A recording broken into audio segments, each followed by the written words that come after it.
Thanks for coming back. Three weeks in a row. So want to briefly review in 100 words or less what we talked about in week 1 and week 2. Anybody have any takeaway points anything from week 1 in Garden of Genesis that stuck out to them that they remember? God created everything. We kind of imitate him when we create to a lesser extent, though we create ex creatus out of stuff instead of out of nothing like him. Culture. It didn't occur to me that culture started that soon, that early. Mm-hmm. That was something that really stuck with me. Absolutely, God was the giver of culture as well as life. Or I should say social life. He's the giver of social life and life. From the Biological and social life. Absolutely. God just did the good thing. Nor I till I read Andy Crouch, which is where that came from. And then it was one of those realizations of, I've only read this 100 times, and that thought had never occurred to me until he mentioned it, and now I'm seeing it everywhere. So last week we talked about the calling of Bezalel and Oholiab and some of the characteristics of the artists. Anybody remember what some of those were? Ability was one, I think. Spirit of God, first and foremost. Intelligence. Knowledge. Teaching and all craftsmanship. You hit it all. And I invented a word, generativeness, which I hear is trending rather well on social media these days. I'm very pleased. So with that, we're going to move into the temple and the tabernacle. And I hope you still feel like you're in Genesis, because there's a lot of parallels in not so much the temple, but in the chapters of Exodus that talk about the tabernacle. There's a lot of parallels between it and Genesis. But I'm going to start by going out on a limb here, because I also realized that we hadn't done something. We've been talking about art this will be our 3rd week in a row, and have yet to bring in Shakespeare. And so I felt it was time to do that. It's always important. So I want to share with you something that Shakespeare put in Midsummer Night's Dream. And rather than spend probably 15 minutes giving you the background, we're just going to jump in to the raw words. And what he's doing here, someone is talking against poetry, against fairy tales, against the imagination. And in doing that, he makes a wonderful case for, in some of Shakespeare's most beautiful poetry, a wonderful case for exactly what every good artist or every good poet is trying to do. So we're jumping into the middle of this speech by a guy named Theseus.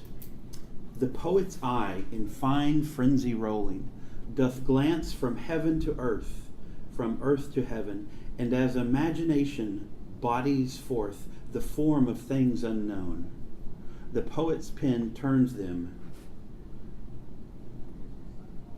to shapes and gives to airy nothing a local habitation and a name.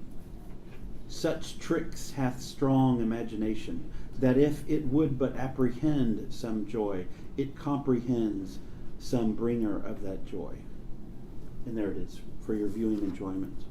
I heard a wonderful poet who wrote this book named Malcolm Guite speak at a conference, and our first meeting was about this, and then so I'm going to do my darndest to channel some of the things he shared. So the art of really anybody making art, what does it start with? Generally, often observation.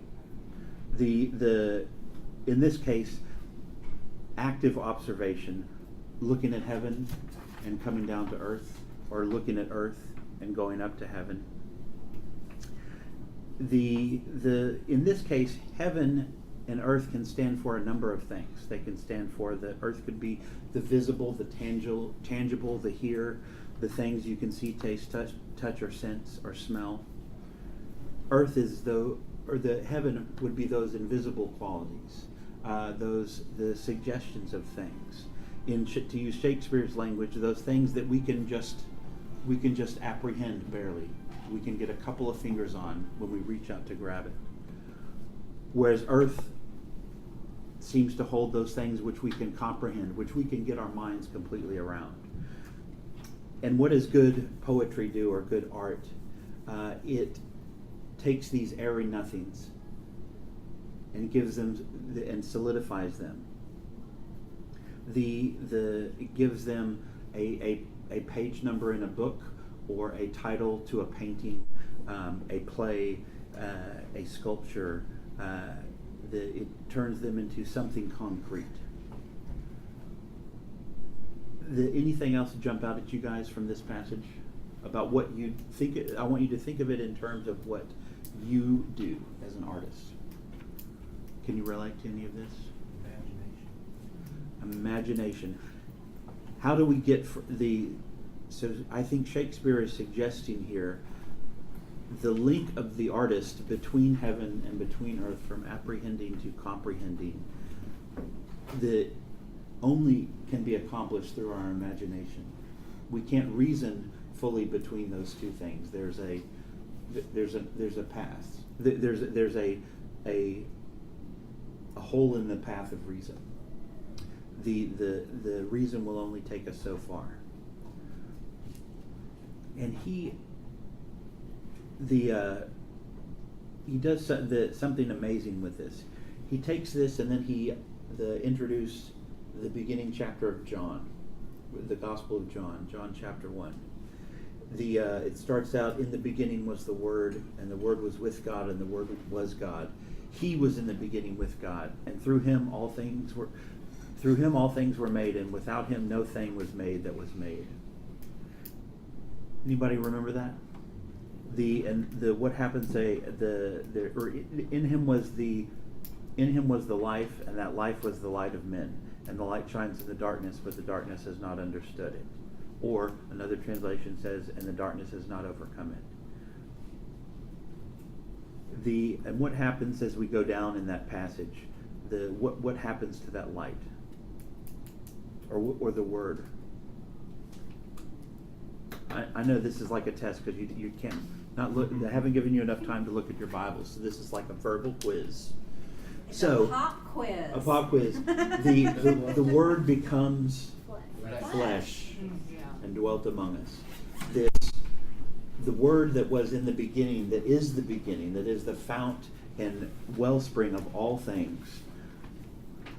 This airy, not nothing, but airy everything that is yet undefined and beyond our comprehension, beyond our imagination, something we can but apprehend with the tiniest bit of our finger, is given a local habitation and a name. In the case of this story, the word is given the name Jesus. So as we're going through the tabernacle, I want you to think about this. Think about the use of art in the setting of the tabernacle and the temple to apprehend something and bring it down to the level of our comprehension, to link us between heaven and earth. So this is probably the best computer-generated picture of the tabernacle I could find, because it's the only one that really gives you the effect of what the light is like. And one of the things we're going to see as we go into how the tabernacle is designed is that light plays a very important role. It's not blatantly stated, but if you close your eyes and try to picture what it was like to be a priest in the holy place, or to be the high priest in the Holy of Holies, the light is a big deal. So here we have the pillar of fire, or the cloud descending on the tabernacle, which was reported to occur right after the tabernacle was set up. Basically, the priest couldn't go in because God was there, and he was busy. Then you have the out front, the light from the brazen altar. The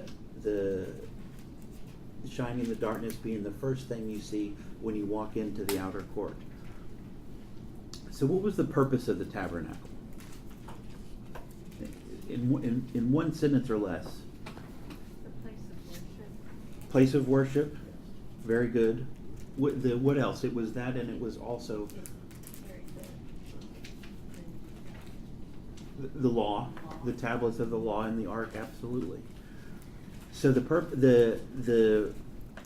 what God said, what I think God is saying about the purpose of the tabernacle is that He wanted to be among His people, the people He called His. He said, "Let them make me a sanctuary that I may dwell among them."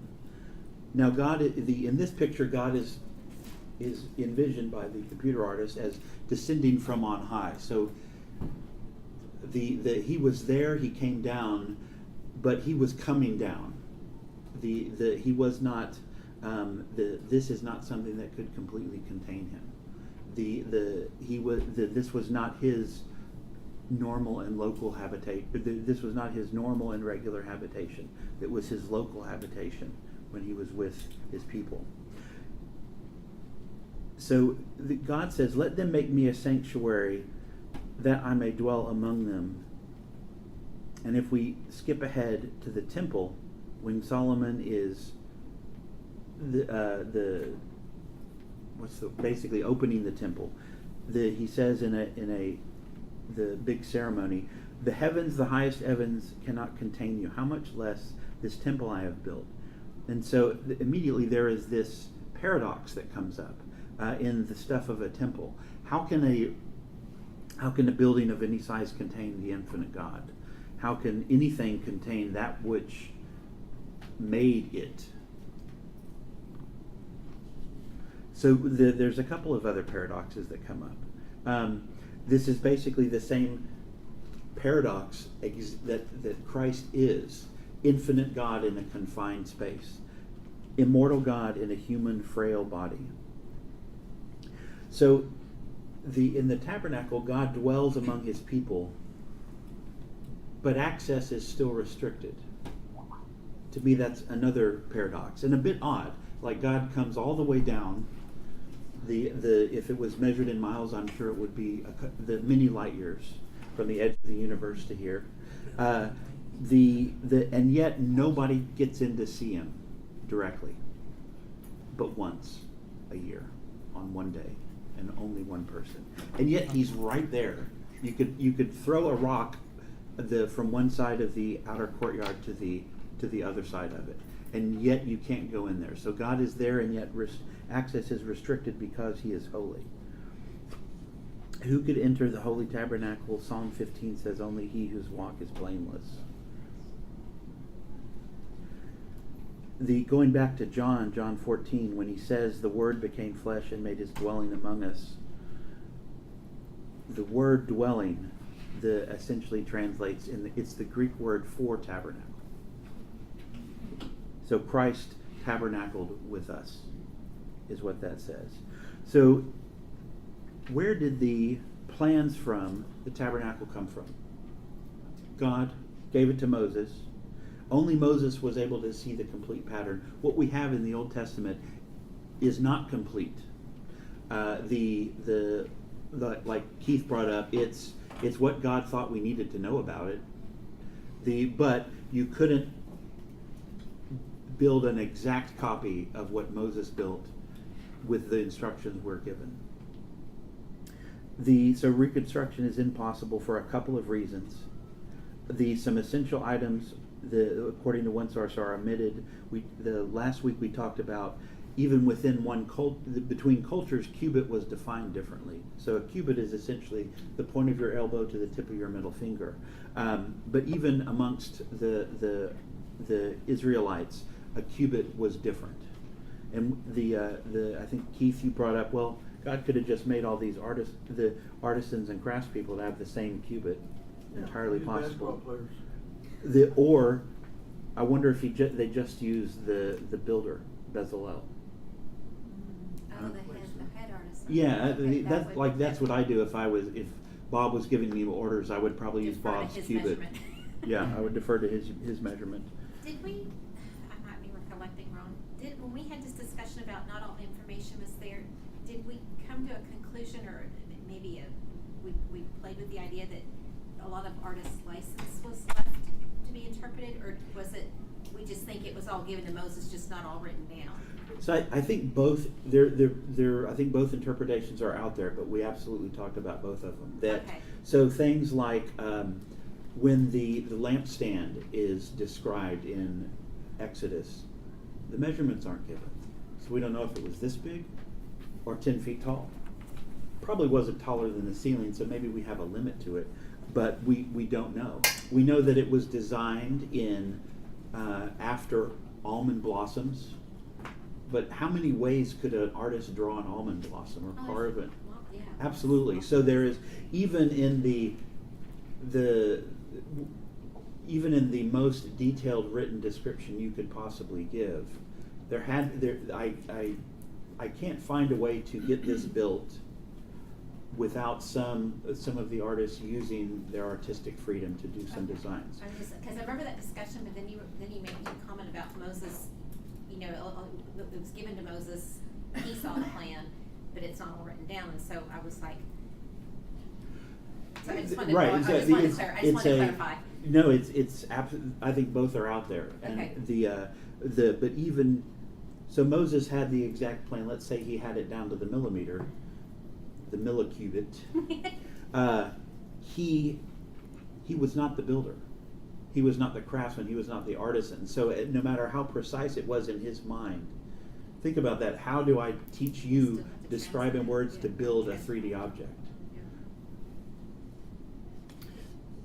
So another divine mystery that is wonderfully fun to ponder. So who are the builders? Bezalel and Oholiab, and the Israelite craftsmen. Bezalel and Oholiab were called by name. God named their names and endowed them with special abilities and talents. We think probably increasing their own native talents and abilities. So in Exodus 25, the very beginning of this chapter, we have a call issues forth for materials.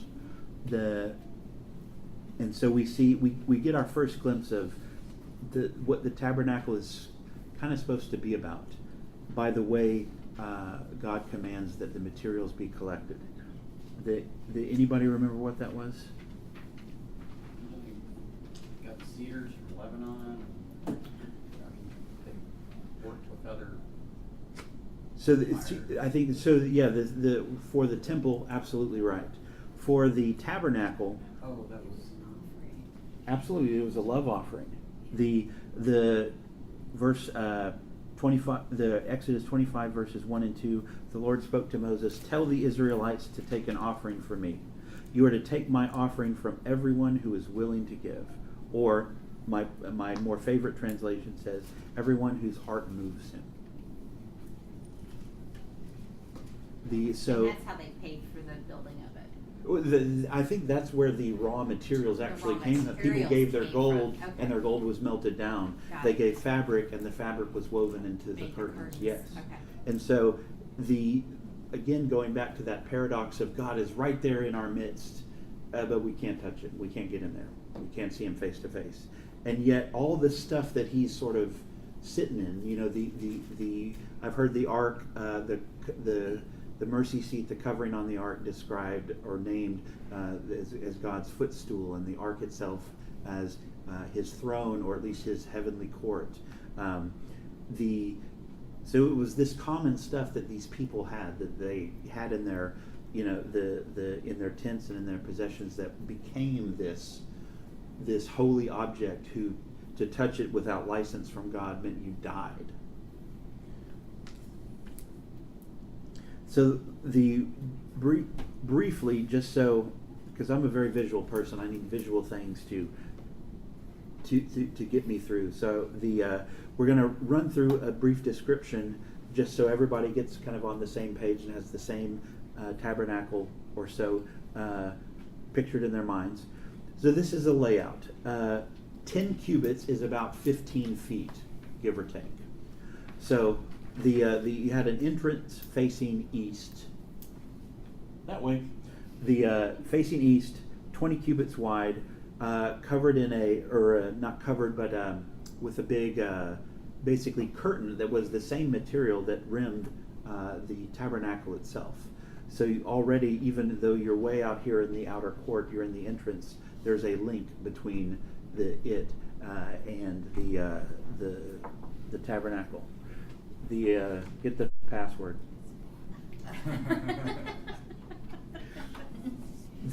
So one of there's a couple of design concepts in the description that I think is helpful to keep in mind.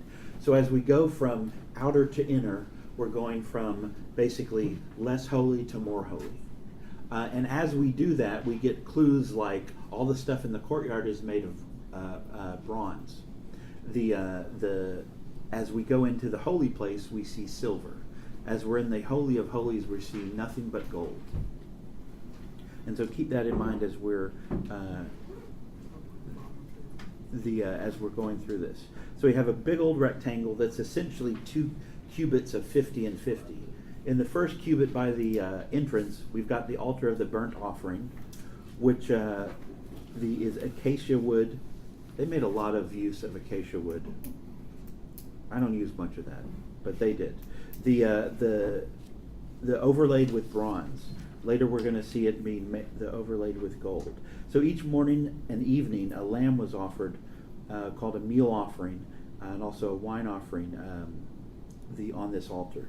Basically the priests and the Israelites were able to eat this offering. But this was where the Israelites would offer their own sacrifice for their sin. So that kind of allowed them to just, be in the outer court. But if you were just an Israelite, this is as far as you got. So the overall layout beyond what this shows is the 12 tribes basically had their camps on each of the 4 sides, 3, 3, 3, 3. So if you were an Israelite, you look over, you see your buddy's camp, you look over here and you see God, or you see your buddy's tent, you look over the other way and you see God's tent. God's got a house that looks just like mine. It's got a chimney and a fireplace and a living room. It's a lot nicer, but it's just like mine. God is truly dwelling within it, dwelling with us. Did they set it up every night? Like when they stopped, they set that up too? Whenever they stopped, they set it up. Did they stop every night? I think they would stop for longer periods of time. And if I say this is to me a daunting and complex thing to talk about because there's so many different pieces of the story of the Israelites in the desert. If I say something out of turn or incorrect, somebody stop me. Correct me, please. In our church, Diane Bagby has made this a replica of this. Really? To the detail that she can from the Bible. Yeah. Diane Bagby participated in our first art show. You talk to that girl. I do. I think she still has it. So, in addition to the altar of the burnt offering was the laver and the stand. This is where the priests would wash their hands and feet, ritualistically cleaning themselves before entering the holy place or performing a sacrificial ritual. So then we move on to the second cubit, 50 by 50 cubit, or a second square. Everything's a cubit to me now. The 50 by 50 square, where the holy place and the Holy of Holies is featured. So one of the most interesting things about this the actual tabernacle or the actual tent was about 30 cubits by 10 cubits, long and thin rectangle. What was the roof? Anybody pick out the roof? There's like so many coverings of this and that, and Was it fabric? yes, there were 4 fabrics. There was, let's see. Lambskin? Yep. The first fabric was the linen, the twisted linen with blue and purple and crimson yarn. It was embroidered with cherubim, angels. Second, goat hair. Gotta have goat hair. Third, red dyed ram skins. Fourth, dolphin skins. Dolphins. My translation said dolphin. Mine's a seal. I would imagine we then don't know. Yeah. The I have sea, mine says sea cows. okay, manatees. Yep. Mhm. Something swimming in the water. Manatees, the nature's hamburger. 6:14. So if they're layered in that order, then if you're inside the tent, Mhm. you'll see the fabric. The Yeah, lattice, you could see the lovely linen, angels. And then the rougher, coarser is on the outside to protect it from the elements. Absolutely. It does a couple of other things that we'll point out at the end.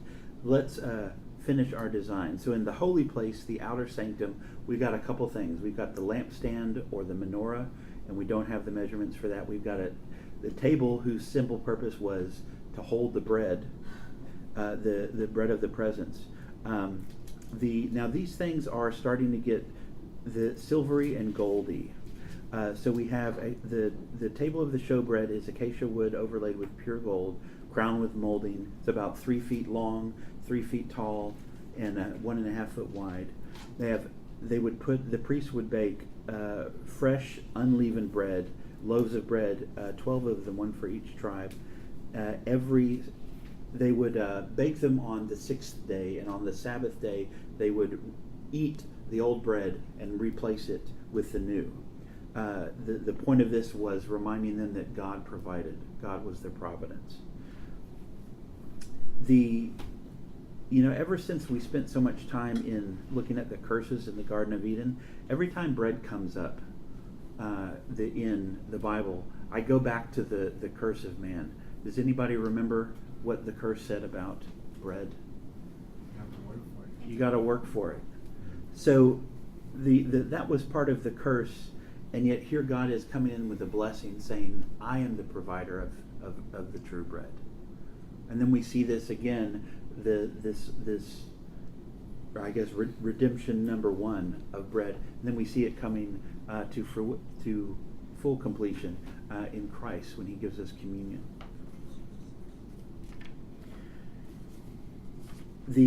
So the second piece of furniture that is called the lampstand. You've seen a menorah, 6 shafts going up from a central base. This one was carved to look like branches of an almond tree. The reason it looked like that, I've heard a couple different opinions in my research. One was because it was an almond branch that was Aaron's staff that budded. Though it was a staff, it still grew and budded. This symbolizes is a throwback to the actual tree of life and the light of God. When talking about the lampstand, we see the first of sort of 3 special liquids that get used in the tabernacle. This one is the oil lamp. Or the oil for burning. This is supposed to be pure oil crushed from olive leaves for the light in order to keep the lamp burning. And these lamps were lit at dusk each day and by the high priest, and then they burned until morning. Which kind of comes back to why I like this first picture, because it makes you start thinking about the light. So you've got 4 sort of curtains of fabric draped over this thing. There was no light from the outside really getting in, except through the entrance and from the lamp. So as we're going through this, start kind of picturing what would be like to be in there. What would it feel like to be in this space as a priest? So then we get to the altar of incense, which I'm a little confused on whether it was in the Holy of Holies or in this drawing it's placed in the front of the veil on this side of the veil, but I've in different sources I found it in both places. So I'll tell you what it is, and you can come up with your own thoughts on this. The altar of incense. So it was in front of the ark, either before or after the veil. It was again acacia wood overlaid with gold. Aaron would burn special incense here at morning and at twilight. Aaron being the first high priest. You're reading in Exodus 30. This isn't something pointed out in the book. This is just something that jumped out to me. So 34 through 38, it talks about this incense. Any comments or adjectives that would be used to describe this incense? So it obviously had a smell to it, but this might be another one of my bad guess what I'm thinking things. So I'll just jump out and say it. This was exclusive. You would be cut off from your people if you made an incense like this. Now you can't really, fabric walls are not going to contain a smell. So I imagine this would sort of leak out and diffuse through the tent. So if you're looking at this from an artist standpoint, let's say you're curating an exhibit, you've got a place where when people come near it, it has a smell that is only smelled there. When a priest walks into it, you've controlled the lighting. This isn't just banks or fluorescent lights. This is a beautiful shining, reflecting gold lampstand with 6 glowing points of light. There is a ton of aesthetic design here. Now picture what the effect of those 4 layers of curtains were. What would that do to sound? Quiet. Right, pitch black, except for the lampstand, and it would be probably completely silent. So you had all of your people literally surrounding this, but when you were a priest in there, you probably couldn't hear anything. Kind of gives you this idea of like I imagine being in there, it being like an otherworldly experience, like all the din of the animals, the sacrifices, the people just going about their day, kind of in the middle of a busy city, and then it just shuts off, and it's quiet. You can hear your steps. You can hear the sound of your own breathing. You wouldn't, but even if you close your eyes, you would know this place by smell, because this was the only place you got that. There's a lot of aesthetic thought that went into this. Go God. So that was the altar of the incense. Only leaves us with, last but not least, the Ark of the Covenant. Which, if you saw Indiana Jones, I don't really need to go into detail. You take off the lid, melt your face. Don't take off the lid. So separating the holy place from the Holy of Holies was a veil. So apparently we don't find it in the Old Testament, but in the Talmud, which I believe is a Jewish sort of rabbinical law and procedure book, if I'm correct, this thing was 4 inches thick. I've never even seen a cloth that was 4 inches thick. So again, you've got 4 layers on top of cloth and leather on top, on the sides, and then for the doorway is a 4-inch thick curtain.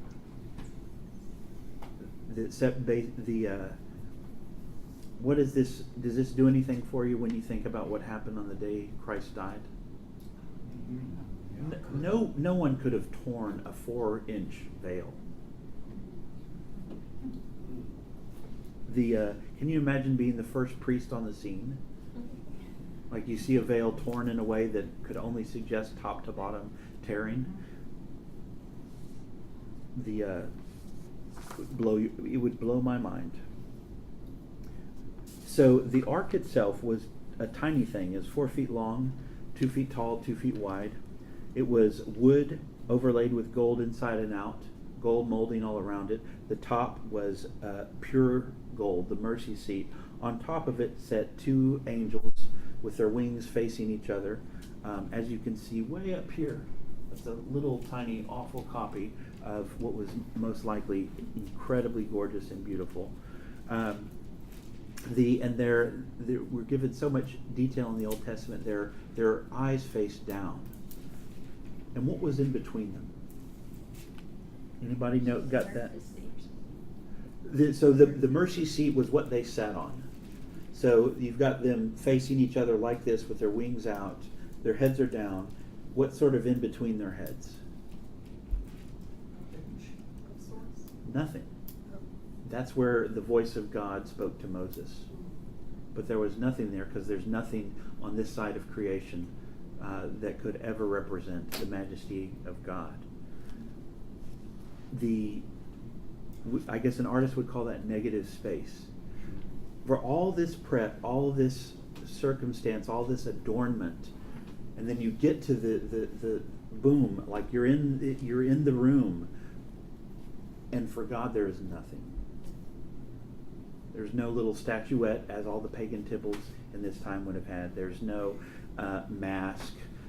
And so part of my confusion about the altar of the incense was I thought it was supposed to be in front of the ark, behind the veil, so that basically when God spoke to you as the high priest, there was a veil of incense protecting you from his awesome radiance. But I could be incorrect about that. Pretty cool use of negative space. So the ark, mercy seat trivia, the mercy seat term came from Martin Luther. He was in Scripture is referred to as the cover or the atonement cover, but he called it the mercy seat. So it contained at least the 2 tablets of the law.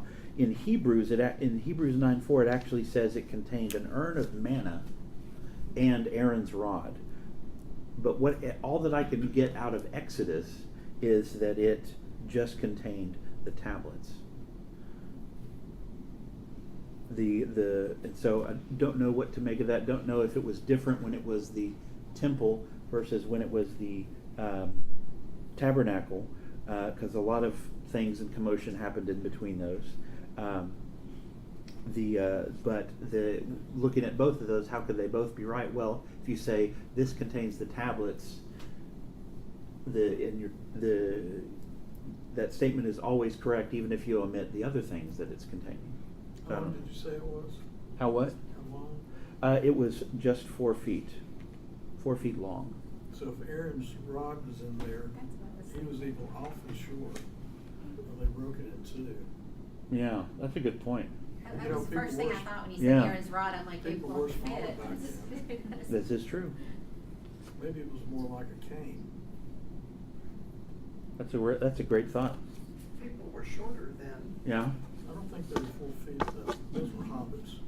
Right. Well, Right. I mean, like when Of course they did exist. the parting of the Red Sea, like in the movie, his rod is at least as tall as he is, as Moses. And so, I mean, I think when we've assigned a height when we hear rod versus cane.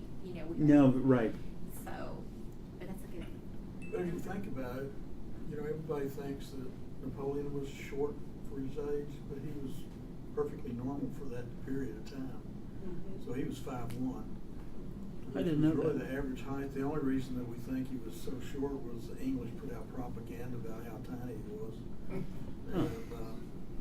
But he was normal height. So if you go back a couple of thousand years, he could have been that short. That's a great point. I never thought of that. So, That kept coming to mind whenever we were studying all of this was the one time a year when everybody had to come and offer. well, And the blood that ran off that front altar, they said, was just like a river. yeah. Because there were so many animals that were slashing their necks, that the blood just ran. And they've compared it to some of the Muslim sects now in some cities, Mhm. where in the streets where they're doing those same offerings, the blood just runs. And it's very powerful, very overwhelming to see that contemporarily. Mhm. You know, That was the norm, but yeah, it even though it's the norm of my religion to read a book containing these things, if I saw it in the flesh, yeah, that would be startling. So where was the light in this room? When the high priest goes in, how's he get around? Not with a 4-inch thick veil in between you and the light. I don't know if I may be wrong in saying this, but the from everything I can find, I haven't been able to find someone to actually comment on it, but it must have been pitch black in there. Pitch black in there with a gold box that if you touched it, you died. No wonder they would wrap a rope around the high priest's waist and hold it, and he would walk around with bells in between pomegranates on his robe, so that if they heard the bells stop moving, they would just assume he was stricken dead and pull him out. Rather practical to give those designs in Exodus. I Yes. haven't read it like I should have. So who was in charge of taking it all apart and not die The Levites. when they moved? So the ark never needed to be touched after it was made.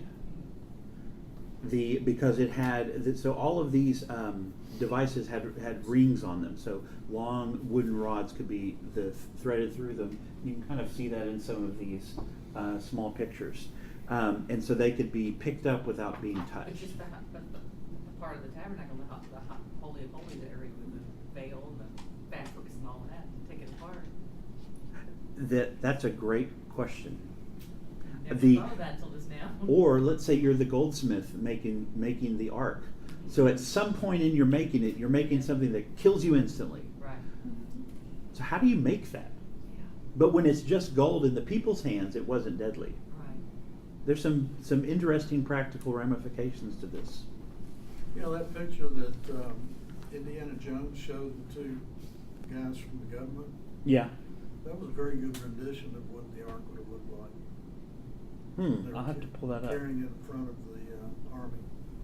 Really? Yeah, it's got to be. I remember it. It's got to be a real painting from Renaissance or something like that. Mm-hmm. It's the closest thing I actually haven't seen an ark. My pastor at my church is named Levinson. He likes to joke that he's the only one in the congregation that can touch the ark and not die.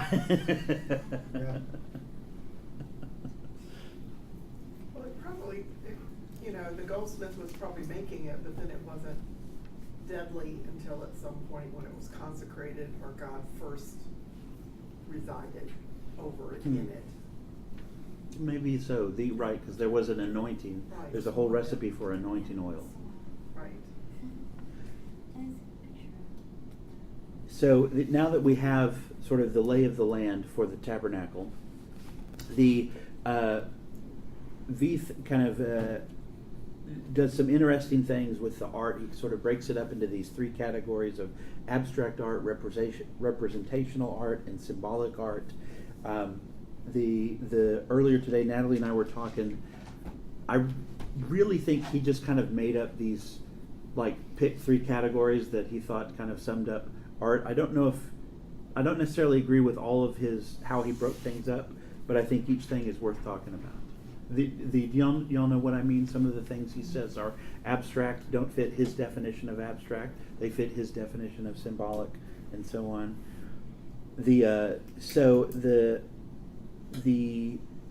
As far as the tabernacle goes, I couldn't really come up with any piece of art that truly fit abstract.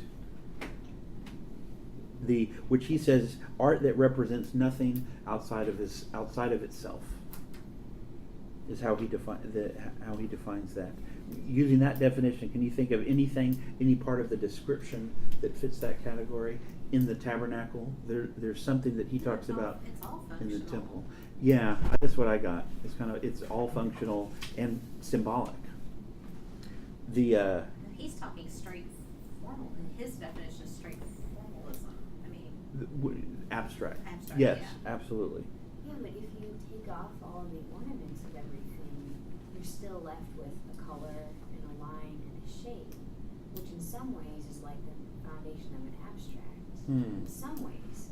So like maybe seeing the abstract as the foundation and then everything from there, then you add the symbolic, and then you're adding some representation on top of it. So maybe it's building, not as so much as like separation. I don't know. I'm just By definition of an abstract, it's like when you take a paper and you write a short abstract about it, it's just taking the essentials. Mhm. So what you're saying is correct, you're taking all the essentials and you actually have a abstract, but by today's artistic definition, an abstract does not have any meaning Mhm. outside itself, Mhm. such as Kandinsky's. You know, Mhm. they claim that he painted the first abstract painting. Mhm. Well, and it kind of raises the question that some of the people that I work with in metalsmithing, where you make a bowl, so is it craft or is it art? And the separation is function. Mhm. So if these things are functional, are they really art or are they craft? Which, some people consider separate entities. I would put forth that in this day there wasn't that distinction. Oh, yeah. Yes. I would think, maybe it's kind of far out, but the veil that's 4 inches thick, well, it could have been a tapestry or a Mhm. rug. It doesn't Heavy say. and, or, it could have been all to itself, something Mhm. beautiful right there. It just says what colors were used. It doesn't say anything about Yeah, a so it pattern or could have lack of a been pattern. abstract. Absolutely, that's a great point. There's also just the mathematics of the entire thing, which, imagine when you're kind of drawing it out. Hmm. Just It looks a bit Process to it. the maybe arbitrary. A lot of, Hmm. is there symbology in the numbers that are used?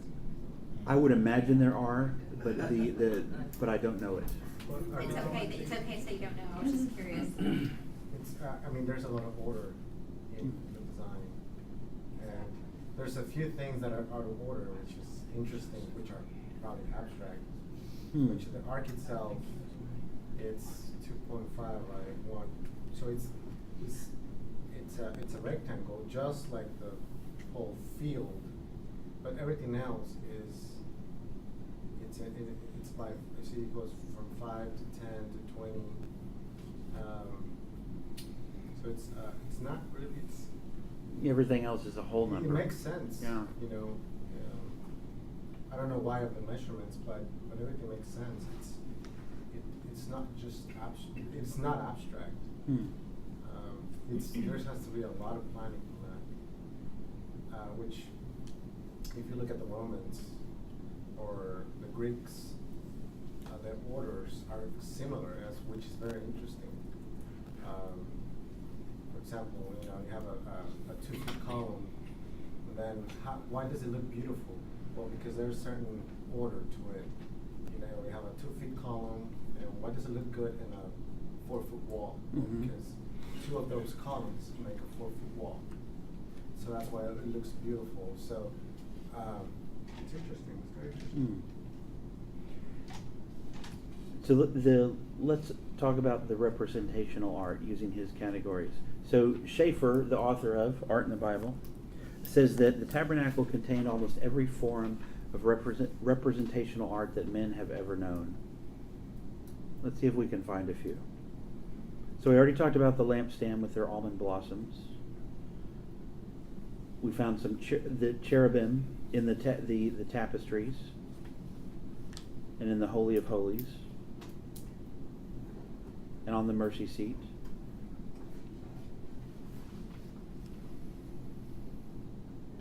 Did anybody Anywhere else? Representational art? I left out the best one. Pomegranates Did you say- oh, on the hems of the, say yeah, pomegranates on the hems of the priest's robe.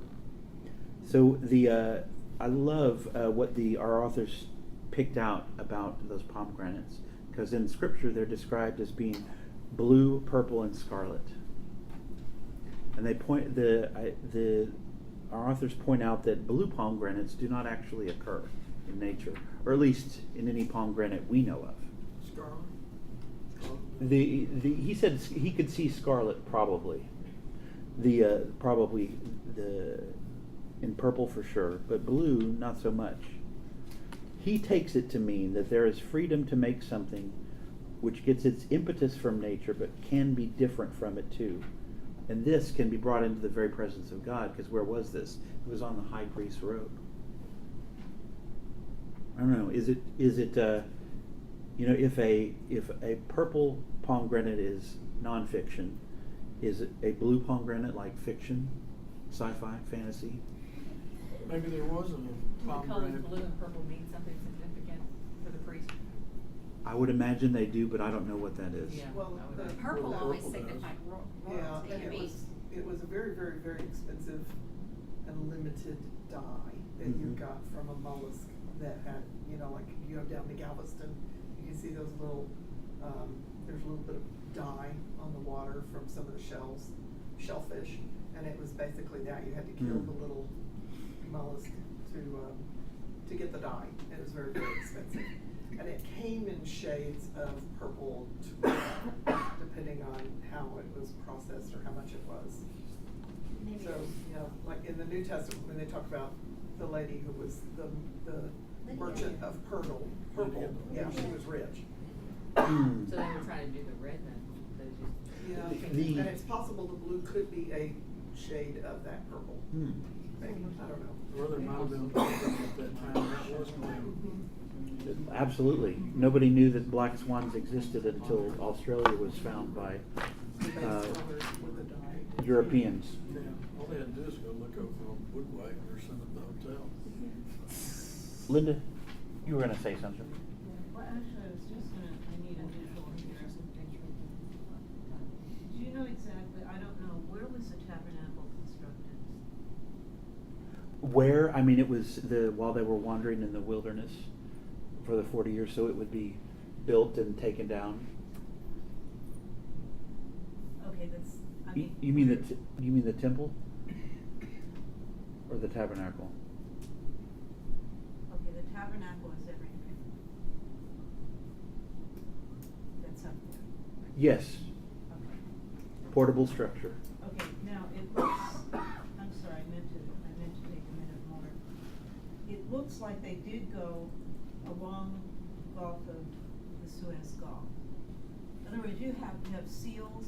Seal skin is extremely, like water, even if it's dead, will just go off of it. Hmm. And now you have a purple dye from a sea creature. Hmm.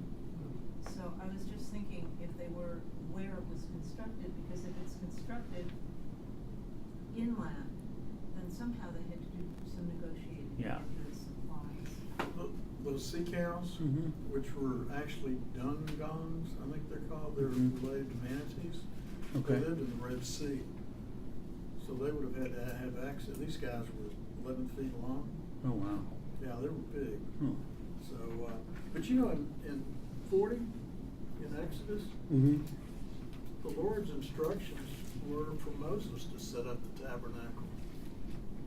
Really? So he had to. No one else. It says, take the anointing oil, bring Aaron and his sons to the entrance, then dress Aaron. These are all instructions to Moses. Wow. And it says, set it up the first month of the, first day of the first month. So I don't know if they just stayed in one place for a month, or set it up and then moved it Hmm. from there. But that's really, as many times as I've read this, I never even thought that before. Yeah, Moses had a lot of work to do. This took a lot of effort. Don't the Bedouins, though, usually take their sheep or goats from, I had the word and I lost it, the little, you know, glens with the with the water. Oasis? Thank you. They would go from oasis to oasis to oasis and stay there for a while and rest before they traveled on. So it's possible they only set it up at a resting spot instead of every evening. Yeah, it sounds. Did we ever come to the conclusion about how they walked around back there with no light? Well, No. is there a light? No. Probably God's The glory. God's glory Yeah. when he was there. I had an idea on that. Yeah, please. If the ark was placed in a certain place inside the dimensions, Mm-hmm. you can kind of measure your foot and see how far you're going to get there. Sure. So just count your steps. Can you pull the curtain back? Yeah. You have to pull the curtain back to get in there. Mhm. Slide some way. Or they may just, you know, Yeah. feel their way around the outside edge and never Yeah. touch the center. So what about symbolic art in the tabernacle? So according to V's definition, he says the breastplate of the priest with the 12 jewels representing the 12 tribes seem to say each tribe was a precious jewel, which is beautiful. Any other forms of the art or art-like things that jumped out at you as you were reading this and thinking about it?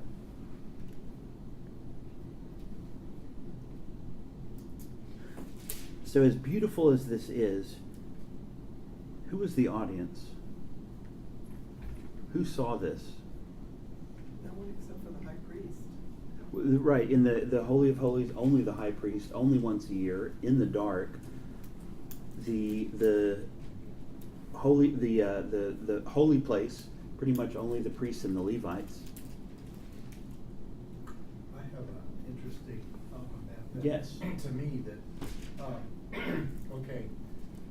Personally, I feel that the artistic expression we get as believers and believing in the author of creativity comes from where he is, which is heaven.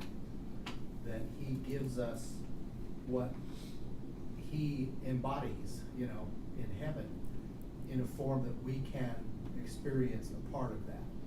So, number one, I see that the artistic, you know, creation of all the details and everything is kind of a representation of what heaven might be like, except obviously, you know, from a filtered perspective. And everything that we see is a type of the highest high priest, Jesus. And since, you know, the question a minute ago was who's able to see this, certainly not the general public. So when Jesus came and became the fulfillment and tore the temple, gave everyone access to the holiness of God, we now are able to experience that creativity that comes as a piece of heaven to us. Absolutely. And that's what blows my mind, is that, oh wow, we're so fortunate that we are able to have that. Someone else, you know, before was only the chosen anointed one that could experience that. But obviously, of course, we know as believers, you know, Jesus is, you know, took away the sin of death and everything, you know, death and sin. So we have free access, so we can experience what comes from the kingdom of God. Absolutely. To us. It's very interesting that, you know, it would have been symbolic if of the, you know, the temple, like the walls just blew apart and there was the ark to spare for the world. But that's not what happened. The veil tore. And so the one way of looking at that, like Mike brought up, the audience of this increased. Everybody had access that accepted Christ as the sacrifice. So we talked about abstract, representational, symbolic art, olfactory art. Don't know if that has a name. There's a unique smell to this place that you only got there. Auditory art. All you could hear was the sound of your own footsteps your breath, your breathing, if you were one of the priests, and the faint little bells muffled by a 4-inch thick curtain of the high priest going about his duty on the Day of Atonement.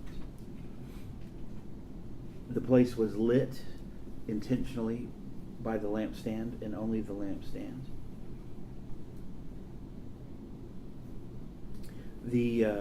There's an amazing list of artistic choices that went into this to create a certain, lighting, smell, like all of this creates a mood.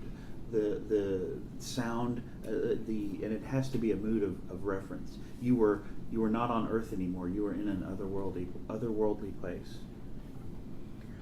So let's go through some of the links to the creation, the creation story in Genesis. I Yes. was gonna say, well, you know my feeling on it.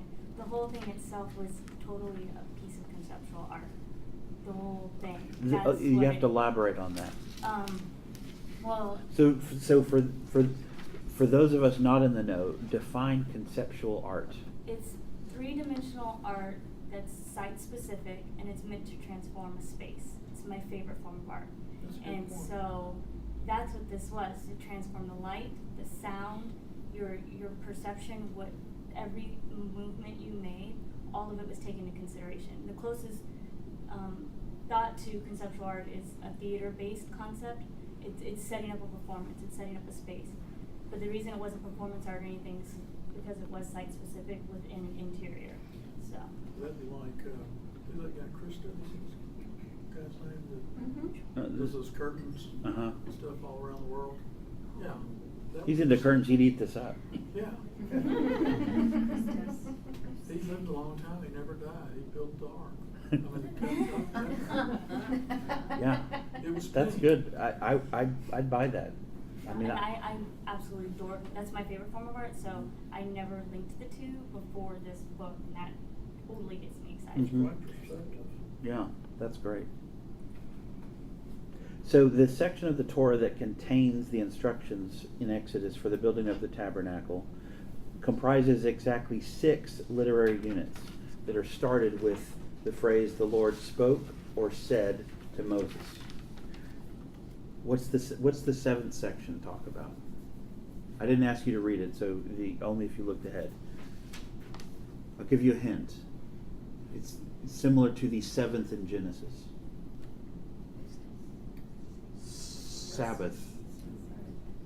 The 7th literary section in Exodus talks about how the importance of keeping the Sabbath holy.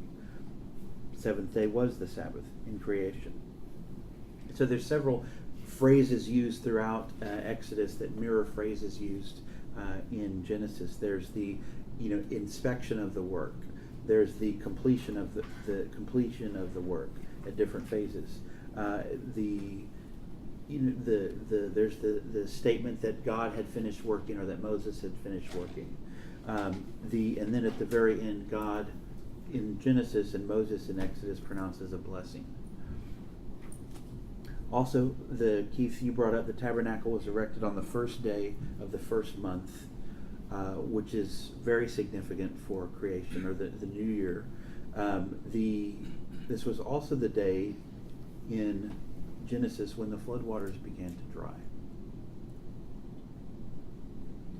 The interesting fact of in creation, it's not a place you're supposed to keep holy. It's a time. It's a day. And so again we see holiness of time takes much greater precedence over that of holiness of space. The contrasted, I think, to many of the other religions of the day. It wasn't just a temple or place that was holy. It was wherever you were on day 7, you stopped what you were working on.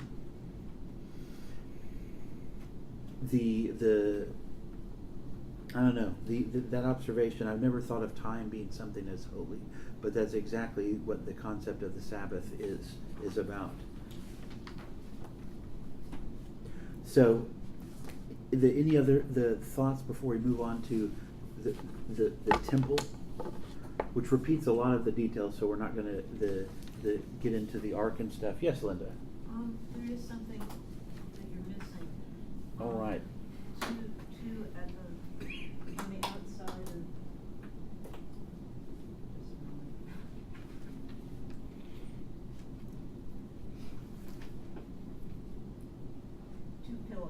That's in the temple. I promise we're not missing it. That's my favorite part. Sorry. That's all right. We're there, we're headed there next. So the temple. Who was inspired with the temple? Who got the original plan? David. But he wasn't allowed to build. He wasn't allowed to build it because he had bloodied his hands too many times. So Solomon builds it. Who gets enlisted? Are there artists inspired in the same way? What happens? Who's the actual craftsman, the actual builder? Who does Solomon enlist? It's not Israelites this time. Israelites are part of it, but these are Gentiles. They This- were Egyptians, they were like from Persia, weren't they from different? These are from Tyre. The King Hiram sends Hiram number 2, also called Huram Abi, to basically be the master builder. Huram Abi was a Jew on his mother's side. So if Israelites at this time traced their lineage in the same way, if you're Jewish, if your mother was Jewish. If your father's a Jewish, sorry, doesn't cut it. So he was sent by the king of Tyre, and Solomon, in response to Solomon's request. So here we have Gentiles getting their hands on the holy stuff. And where is Tyre again? Wasn't it a little island? Google Maps. I don't know. I don't have we talked about last time, Bezalel and Oholiab being really Renaissance men, skilled in metalwork and fabric and wood. The Huram Abi was similarly trained. He could work in gold and silver and bronze, as well as iron, stone, wood, fabric. I know iron's yet another metal, but iron is iron and gold is gold, and they behave very, very differently. So Solomon also used other aliens, or the non-Israelites, as laborers and overseers. These were in State of the Arts. Weiss says these were basically the remnants of the Canaanites.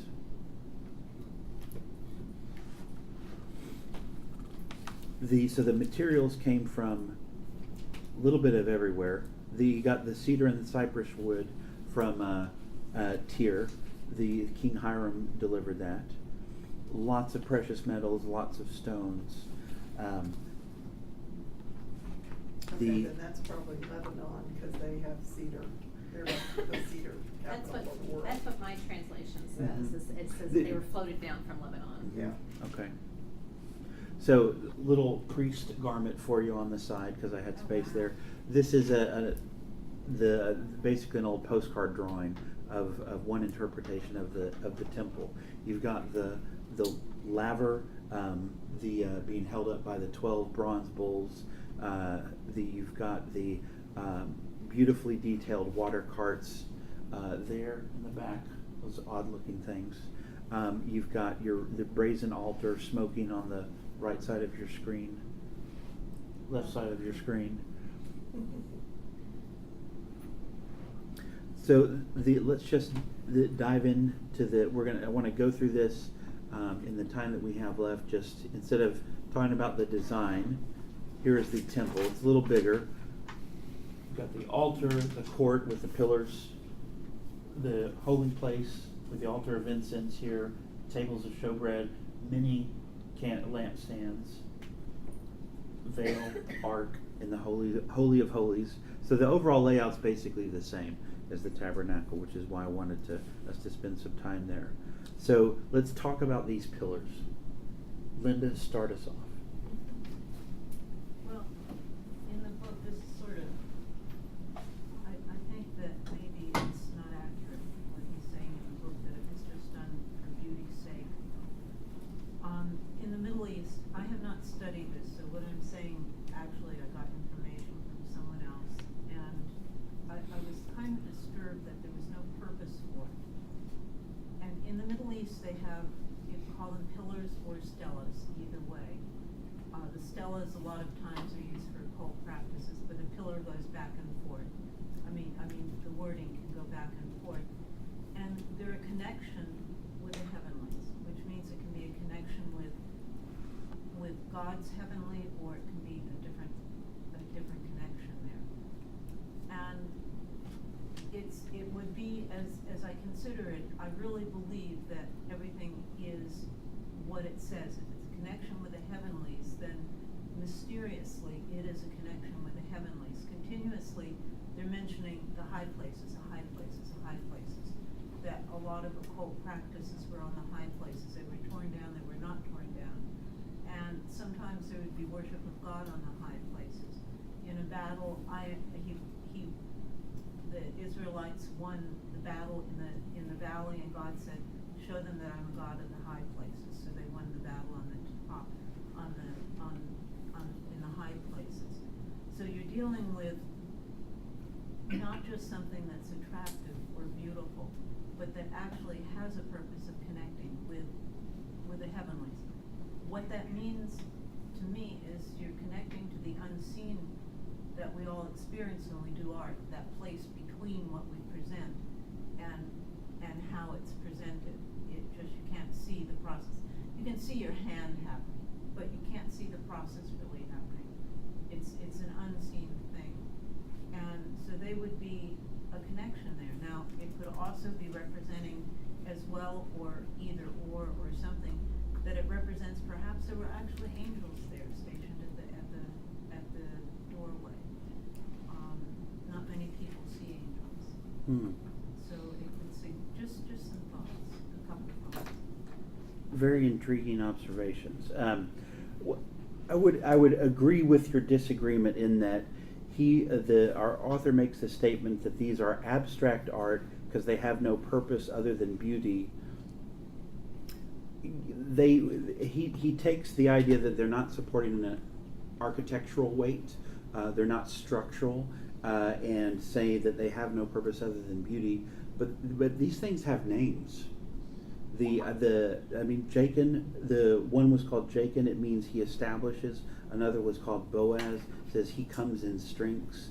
These were giant bronze pillars, 33.5 feet high and 5.5 feet of diameter.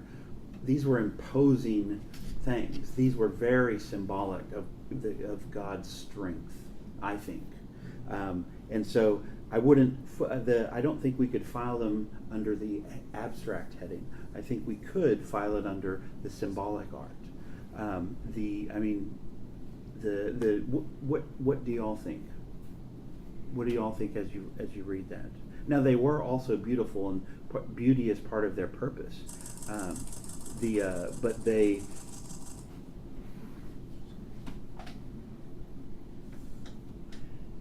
Just because they didn't support weight, didn't mean that they had nothing, or so I say. What do y'all think? Can you go back to the picture before? Sure. Whoops. Other way. That. Yeah. Okay. So this, Jachin and Boaz. Boaz, Jachin. I don't know. I don't think the Israelites made anything that didn't have a utility to it. Just from the Ten Commandments not to make any graven images. A graven image doesn't have to be an image of man to worship, or woman for that matter. It could be anything. You don't find too many Jewish artists when you go back in time. Right. It's only in the 20th century that you really saw a lot of Jewish artists. So I think it had to be utilitarian. Do you think the utility do you think being symbolizing God's strength is utility enough? It's hard to say. I think that's a good guess. I mean, there's nothing that tells us in the Bible what they were for. Right. But everything in the temple was pointing towards the glory of God. That's why they used gold, because that was the most precious thing they had. Actually, Jewish people have always been extremely creative. I didn't say they weren't creative. I said they I'm did. saying, I think it's been very much so all through the centuries. It's just not recorded so much as it was in Egypt and Judea, all that, and now. I think it's always been that way, it's just, I mean, think about it. I don't think they created art for art's sake. No, I agree with that, but I think They had they've to have always a been, purpose. always, I think they've kept a lot of stuff alive that probably would have disappeared if it hadn't been for them over the centuries. I don't know. So they were, yeah, so you're saying there were artists, but they were purposeful, they were, like you Right, said, not art- functional. art for Yeah, art's sake, right, absolutely. okay.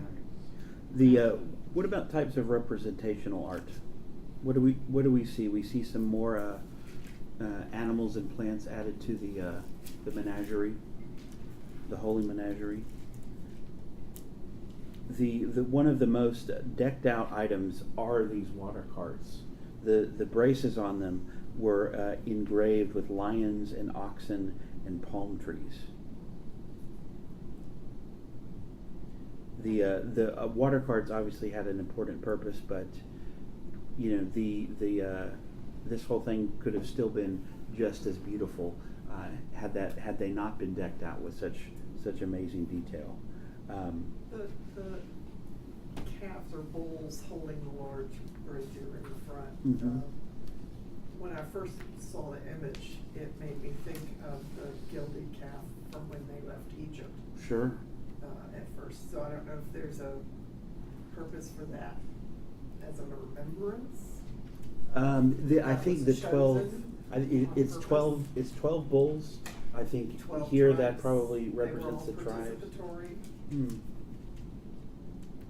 That's an interesting way of thinking it, because that was where the I believe the priests would get ritually clean. You're saying maybe there was a link to that sin, Perhaps. sin of idolatry. Very interesting.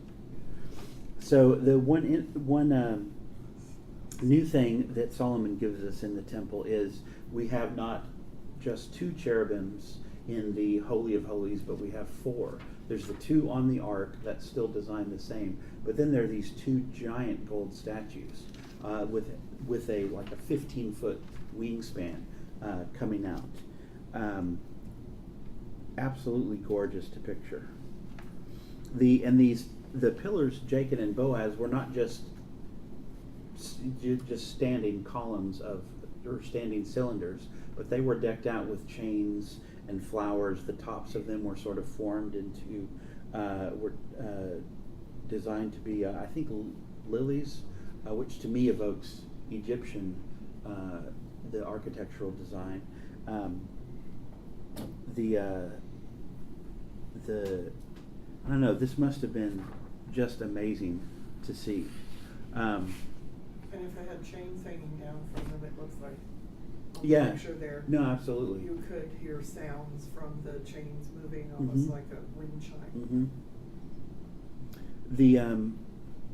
In First Kings, speaking of sound art or lack of sound, the temple's construction that used stones that were finished at the quarry and then brought in, so that as they were building the temple, it's as if they didn't want it to be desecrated with a hammer and sound of hammer and chisel on stone and the sound of a work site.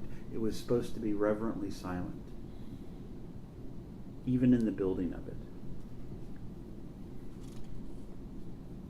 Did the construction of this mimic the architecture of the time? I don't know, but I would imagine. And I say that because some of the sources I've read, at least with the temple, or excuse me, at least with the tabernacle, like the overall design and layout was similar to other pagan temples. I mean, that's just how people built holy buildings back then. I like to think of it as the Israelites redeemed it and did it how it should be.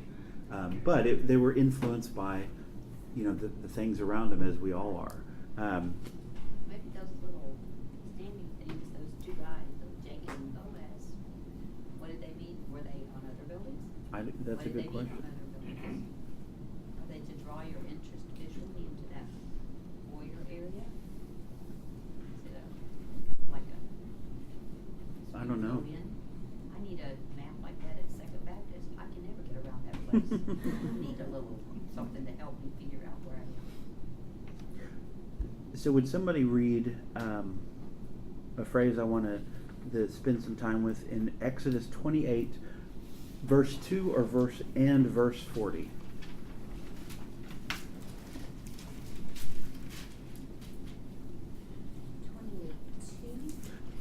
Sorry, chapter 28, verse 2 and verse 40. Make sacred garments for your brother Aaron to give him dignity and honor. Mm-hmm. Verse 40. Uh-huh. Make tunics, sashes, and headbands for Aaron's sons to give them dignity and honor.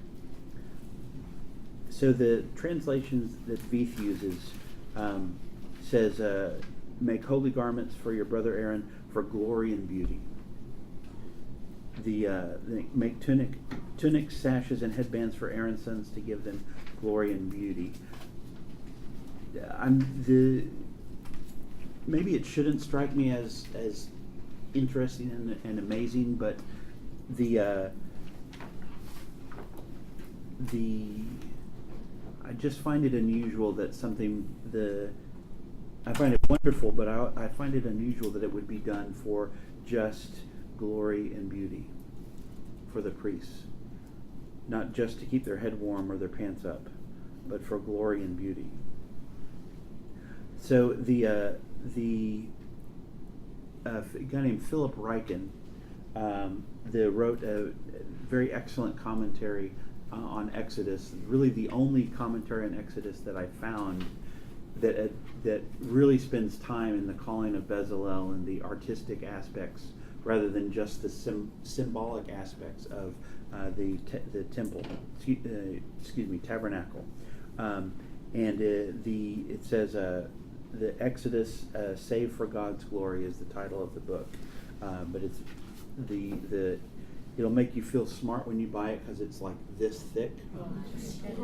But it's a pretty good read. It's not too academic. It's very accessible. But he says some of the artistry in the tabernacle was art for art's sake, and I find that amazing. That in the temple, the tabernacle that God designed for Him to be worshipped in, that there would be art for art's sake. So moving along the same lines, there's several art for art's sake the items. So we just read what the priests, the high priest and the priest were wearing. Solomon's temple, 2 Chronicles 3 verse 6 says he adorned the temple with precious stones for beauty, not for any other practical reason. Then there's Jachin and Boaz, the pillars that we discussed. There's the water carts in the temple. They had frames on them with cross pieces. These cross pieces did not need to be ornately carved, but they were. Does this not echo Eden? Genesis 2:9. The Lord caused to grow out of the ground every tree pleasing in appearance or pleasing to the eye and good for food. Is this not echoing the same artist who did that? Yes. Just as a side note, I don't know of anybody else's translation, but the drawing that I have in mind, it does show the columns supporting a portico, just like they have I'll say a light architectural purpose. Oh, so okay, interesting. The description with all the capitals on top, I don't see how, but in my notes it says it's to be debated, but my drawing does show it with architectural support. So it's the old NIV, so I was just... I think all of the Bible is true, even the drawings. I just thought it was interesting because that drawing is very different, and I like that one better. I heard a pastor say something like that once. He said that I believe every word in the Bible from Genesis to maps. That was great. Sounds like something I thought it was great. So jumping back to the little Shakespeare tangent we went on in the beginning, does anything from that passage does that passage feel familiar or feel more familiar as we're going through these structures, the tabernacle and the temple? Were they designed by an artist to help us apprehend and then comprehend the things which are not of this world? Oh, yeah. So in Philip Ryken's Exodus commentary, he quotes John Calvin, who says, "All the arts come from God and are to be respected as divine interventions." Can I get an amen? Amen. We are right out of time. Want to go over a brief summary. So the kind of the temple and the tabernacle. So a couple take-home points. God loves all kinds of art. I believe He has given us artistic freedom. Given that even in the extensive details, there still had to be room for an artist to be an artist. And there's a lot of echoes for the garden in here. And artistic freedom actually echoes the garden. God did not tell Adam what to name the animals. He just let him do it. So we didn't quite get to what happens when Christ comes on the scene. Him being the new tabernacle, the new high priest. And so we're gonna weave that into week 6 when we talk about some unnoticed or hidden art in the New Testament.